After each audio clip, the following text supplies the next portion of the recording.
It's not over and it's getting worse. It is now Thursday, March 12th, 2026.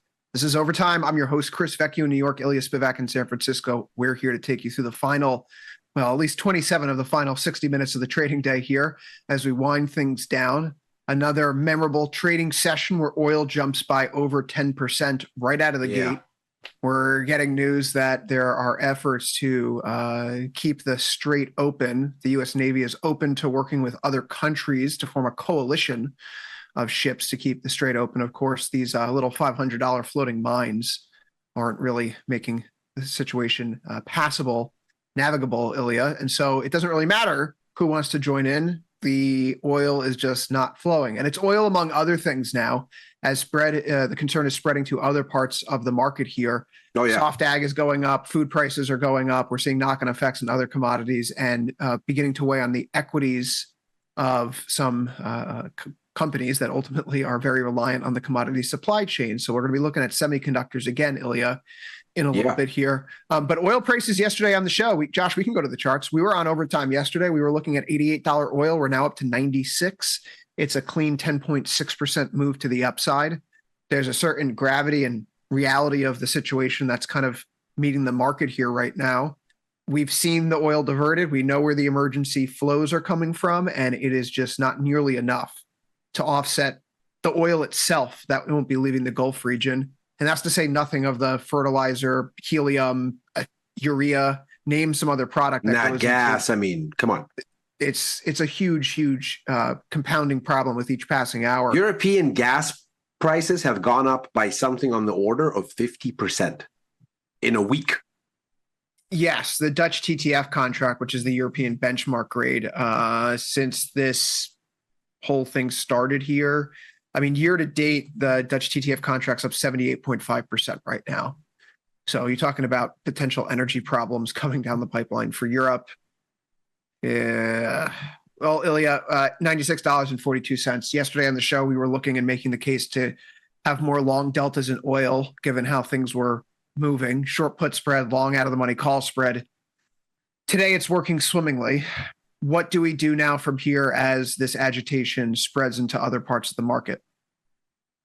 I think if you're sitting here and you're saying, what should I put on? You're maybe thinking the wrong thing. Or take off. I think that's the kind of thinking that you need to have here. I think you need to look at your portfolio with an exacting, unemotional eye and go, how much of what I'm holding am I holding on the basis of hopium?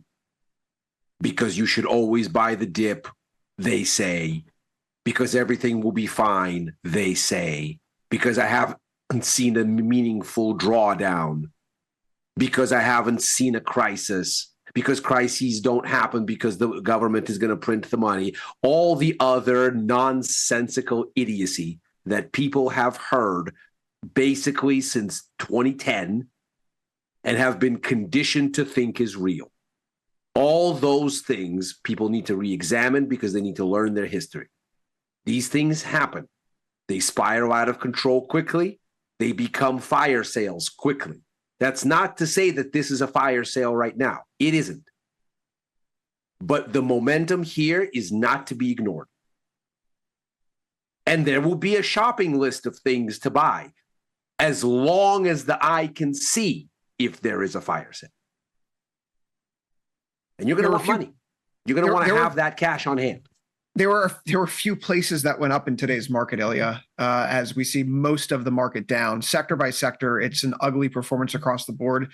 4 notch green days, but these are not the 4 sectors you want to see having green days. XOP, XLE, IYE, and XLU. Your oil and gas, energy, and utilities.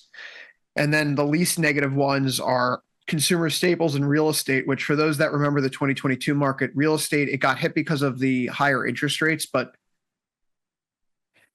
homes are typically a historically good inflation hedge. And has the housing market become any more affordable since 2022, even if rates have come back in? Absolutely not. Absolutely not here. I bring up FTAG on the screen. It's not an ETF that we usually look at. It's not immensely liquid. There's 2.8 thousand contracts traded today. So we're not talking about a heavy hitter here. or maybe even something that's too tradable, but it is the first index or first trust index global ag ETF that has a whole bunch of those scary names in them that are doing things that, I mean, really make me concerned beyond the theoretical and into the reality. CF Industries, Fertilizer, Nutrien, Fertilizer, IPI, Fertilizer, Mosaic.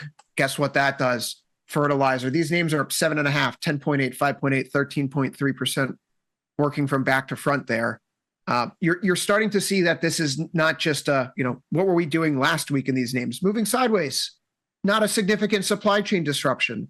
What are we doing the past two sessions?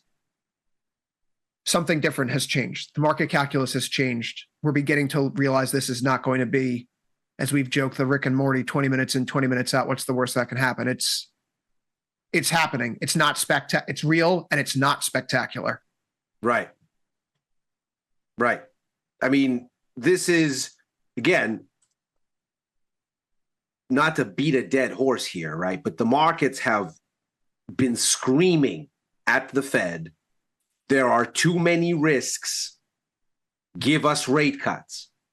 And the Fed has said, well, until you give me inflation comfortably approaching 2% or employment that I can fix with rate cuts because there is a weak economy and people are getting laid off and I can boost demand with cheaper credit, until you give me those two things, why am I going to cut?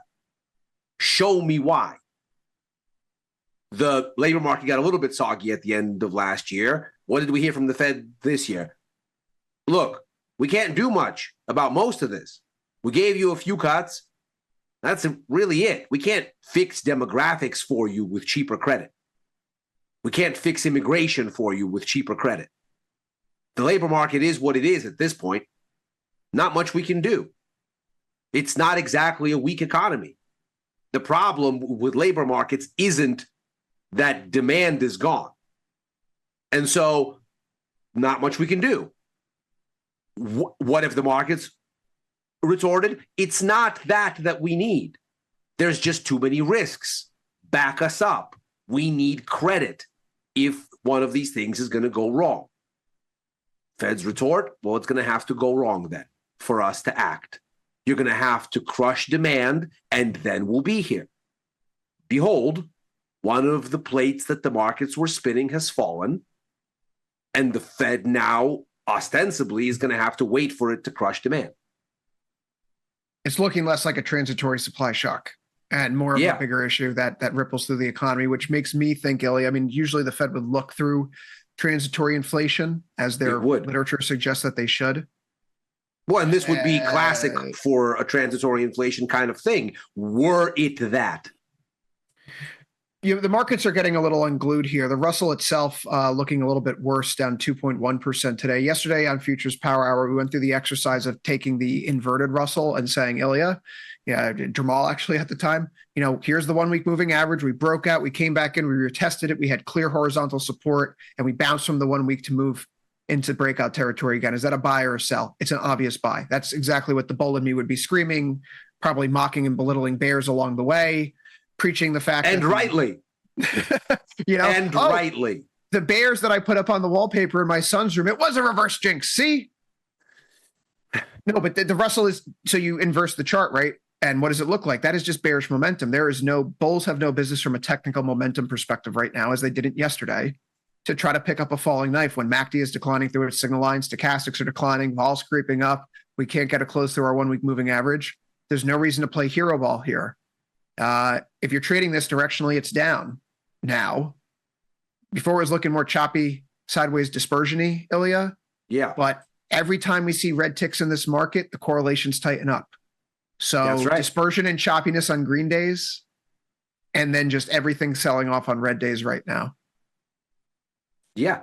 I mean, this is the sort of thing that, and when at the beginning of this week, we had that wild reversal. I mean, obviously, you and I were on first call. The markets looked, to say panicky is an understatement, at the open of the week.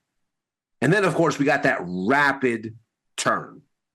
And when we got the rapid turn, there was a lot of dancing around and a lot of happiness out there. And that day on Macro Money, I was pulling up all these charts and going, but look, bonds haven't crossed back over their breakout point. But look, neither has the Russell, neither has the S&P. The NASDAQ has not confirmed that it's coming back in. The dollar has not capitulated.